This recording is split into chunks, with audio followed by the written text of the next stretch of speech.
Hello everyone, welcome to your second video of the day. This is Glazer of Snap Judgments, and we have a huge OTA. That's right, after the last few OTAs were much smaller, they're going away for a month. There is not an OTA until the very end of May, but they are not leaving us without a bunch of gigantic changes. We are going to kick it off with the current season pass card, which goes from a 4-3 to a 3-2. That's right, it is a 3 now. It's losing a power, sure, but it's a 3-2. Any buff now takes this like through the roof in power.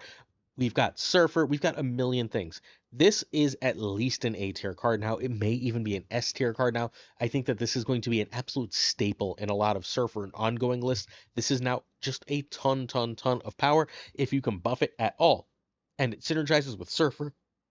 It synergizes with Blue Marvel. It synergizes with Spectrum. This card is awesome. I think this is going to be really cool. This was like a D or an F, and they bumped it all the way up to an A. I cannot believe they made this a 3. I thought Surfer would prevent them from putting it here.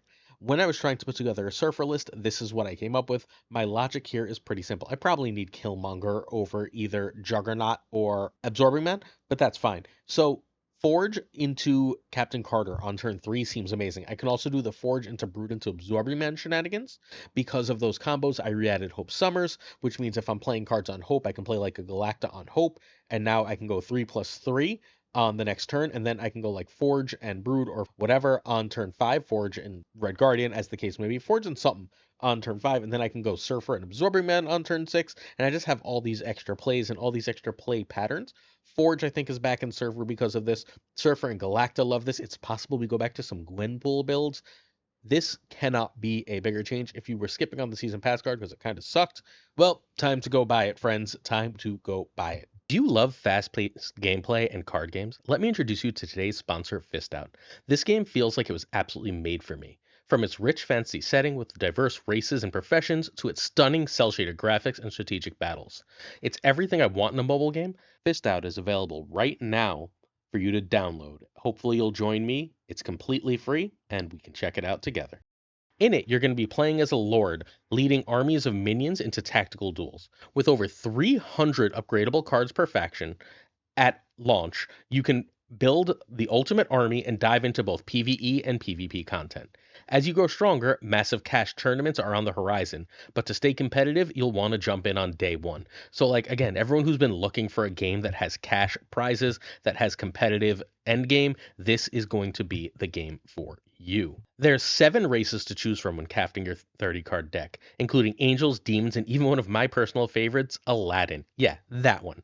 I'm pretty excited to have some mythological figures face off with even the silliest opponents.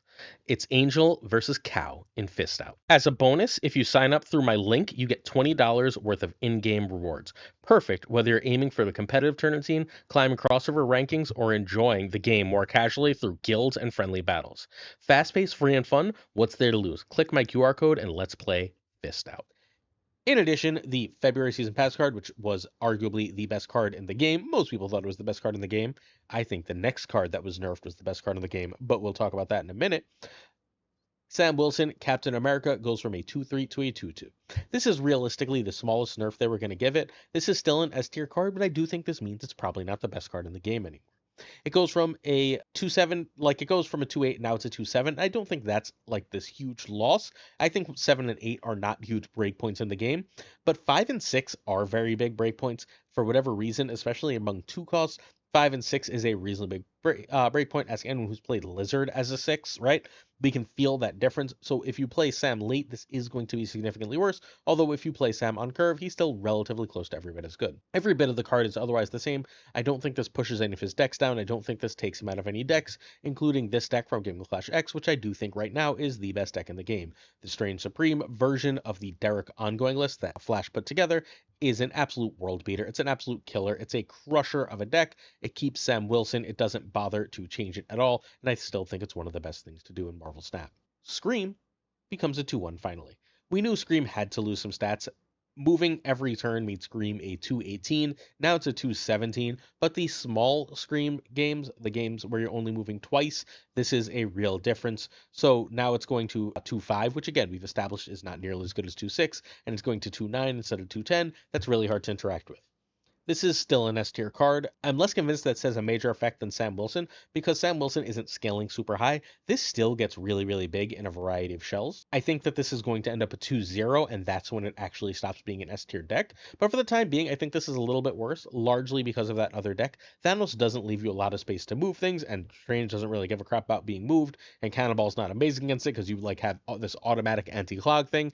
So I think Scream is still great, but it does have a really bad matchup or a really problematic matchup into one of the best decks, which is why I think this is the version of the list that we're going to want to go with, the version that runs Shang-Chi in order to sort of answer that card. The version that has Uncle Ben and Killmonger and Lady Deathstrike as extra answer cards is, I think, where we're going to want to be. The Fudge deck, and Fudge, by the way, is on the podcast tonight, so if you're interested in checking out that podcast, twitch.tv/PulseGlazer, we'll be recording the podcast, and then it will go live either Saturday or Sunday. So if you're interested in that podcast, please do come check it out. We will have Fudge discussing this and discussing how he sees these changes affecting what is his deck, which is, at least until Strange came out, the best deck in the game, probably the very single best deck in the game. Whether and how much he expects this to change. The deck lost 2 power. Losing 2 power in a deck, I know people scoff at that, is a real amount in Marvel Snap. We're not dealing with huge numbers. Losing 2 power in a deck is serious. Is it serious enough to push this down out of one of the 3 to 5 best decks? I would be a little surprised. I do think that Thanos is a tier 0 deck, while this is just an A or S tier deck. Tier 0 decks being the thing the entire meta has to answer. That's why I think that this deck has to be built specifically to answer that Thanos build. Before we go forward, I'm going to ask you that sub, like, and comment if you're willing. As we try to hit 25,000 subs in 2025, we'll give you at least 1 video every day. This is our 2nd video of today. Please make sure you check out this morning's video if you're interested. We give you more Marvel Snap content and the best decks before anyone else has them, so hit that sub, like, and comment, please. We're also giving away a Captain Carter this week. Yeah, not a 4-3 anymore. Now a 3-2. Let's go. If you would like to win that Captain Carter, sub, like, and then later this video, I'm going to ask you to leave a comment. If you're not new here, it's always the same comments on the OTA video. So make sure you check that out if you would like to win a free Captain Carter. Sub, like, leave a comment. Every video you comment on this week is a chance to win a Captain Carter. Next up, the change we knew was coming. Infinity Ultron goes from a 5-6 to a 5-8. Look, a 5-8 is real stats. Is it amazing? Is it broken? No, it's misery, right? We get 4s that are this size. We get 4s like Cull and Crossbones. Crossbones is an even series 5 that have more power than this 5. However, the stones are really good. This has to be your turn 5 and 6 play. I've talked multiple times about all the problems with Infinity Ultron, the power being one of them. This makes him better. He was a C tier card. He had 1 home. Now he's a B. This is a huge, ridiculous buff for the Danish Hela list, which is genuinely one of the best decks in the game. I think I have it as at least an A tier deck, at least a top tier deck. So I think that Infinity Ultron gives that deck a huge buff, and then this version of Infinity Ultron is even better. I think he's probably going to be too clunky in other shells, although those decks are good. They're just not great. We've got the Roram deck. I'm curious if a 5-8 Infinity Ultron plus 2 power makes it better. Second Dinner also notes at this point that they recognize that 5s don't really have enough power. 5's power is too low as compared to 4s and 6s, and they're planning to adjust that, and hallelujah, we've been saying this for literally like 2 years at this point. It's great that they're finally looking into it, acknowledging it, and addressing it. The first deck to talk about with Infinity Ultron is the Hela Returns list. This is the list we covered Sunday. It is from Danish, the best Hela player in the world. This is where you want to be for Hela, fundamentally, right now. This list is almost perfect. Giving plus 2 powered Infinity Ultron really does take this up a notch. Sometimes you would hit Infinity Ultron with your Hela and just be like, oh, what the hell? But now, like, A, you're probably not hitting Blink, right? You're not hitting Blink because Blink is being used to grab Hela or do other combos. But if you're now hitting Infinity Ultron, you got 8 power. 8 power is not bad. You're perfectly happy with that. An extra 8 power is like a real lane winning threat. That is enough to really change a lane. And so we like this change for this list. So if you hate Hela, you should be a little sad about this change. The other list is Roram on day one of the Infinity Ultron release. Came up with what I think is the best deck for it. I still think this is probably the best deck. It does everything that the list wants to do. Infinity Ultron seems like it's really better here because, well, you're playing Infinity Ultron in order to get access to the stones, which you can play for cheap with Quinjet, but now Infinity Ultron isn't a card that feels bad to play. Playing a 5-6 just felt bad, but being able to double Infinity Ultron with the double Infinity Ultron Power Stone is great now. That's a 5-16. Now that's a lane-winning threat where 5-12 is not. Now getting that extra drone, playing an extra 9 power, because that drone has 1 power, playing an extra 9 power in a lane out of nowhere. That's what we're talking about. we're getting places with this extra power buff because of these changes, and I'm very curious to see if this deck can be meta, because I do think if an Infinity Ultron deck is going to be meta, it's going to be this combo of decks list. Hey, I'll be streaming at 8:30 p.m. tonight. We've got Fudge and Ika to talk about this very OTA. Meet me there. All right, our Season Pass question is very simply, what's your OTA review? It's always the question on the Season Pass video. Hopefully you know that. All right, this is a change I don't like remotely get. Toxin goes from a 2/1 to a 2/2. I don't think this is nearly enough to make bounce viable outside of one person, Doc Guapo. I don't see anyone playing bounce right now, classic bounce. I think that that deck is fundamentally like either too hard to play because there's so much power in the meta, and now maybe Cosmo just sort of wrecks it. I don't know. I'm unconvinced at the power of Toxin right now as far as that deck goes, but this does give another power to bounce move, and next week if you don't update your game, you can get Aranya and Madam Web, and then you have access to bounce move. Eek. Eek, eek. I'm not sure how I feel about this. This is still a B tier card, but this is the one change in this whole OTA that I straight up don't understand. Outside of this change, I think the OTA is a home run. This is the Toxin Bounce move. It is played by Sizer2654. This is his exact 12. You should check him out on Twitch. He's the number one player on the Infinite Leaderboard almost every season, usually playing a variety of this list. I don't know. Giving it more power is, again, a real weird choice. I don't know if I get it. But hey, it's still a really good card, right? Like, Toxin's fun. Maybe Bounce will have a home one day. Maybe they're going to shock us and release a Bounce card. Next up, we got Spider. Yeah, the card Penny Parker generates gets an extra power, becomes a 3/4. I don't know if this matters, but this card is better with Strange Supreme. I was going to feature this deck that I'm going to show you next from Safety Blade that was already using Penny Parker in a Strange Supreme deck. I'm perfectly happy to see that. This was a D and now it's a C and has an outside shot at hitting the B range. It's always been a fairly underrated card, so it's better than people think. But now I think it might actually just be kind of good. There are two litmus tests here. One is if it can go in Wiccan decks. This card was sort of designed to go perfectly in Wiccan decks. Then Wiccan decks sort of fell out of the meta almost exactly as this was released. So we'll see if this can find a home in Wiccan decks, or if this can ramp us straight into Infinity Ultron. Because playing basically what amounts to a 5/7 to have a ramp into a 5/8 that gives you extra cards doesn't seem like the worst idea in the world. I'm interested, especially if you run Quinjet. Now you can do some extra things with this. I don't know. I'm curious enough to mess with this list. Safety's Merge and Destroy is very simply just a Strange Supreme deck. This is where we know it works. Safety has been having a lot of success with this. I also talked to Scott Denham Skosko, who told me that this list was working really, really well for him as well. I will have played this on stream by the time you hear from me. I think that Penny Parker is going to be a real card. Is it going to be a meta-changing card? Is it going to be amazing? No, I don't think one power on that one card is going to do it.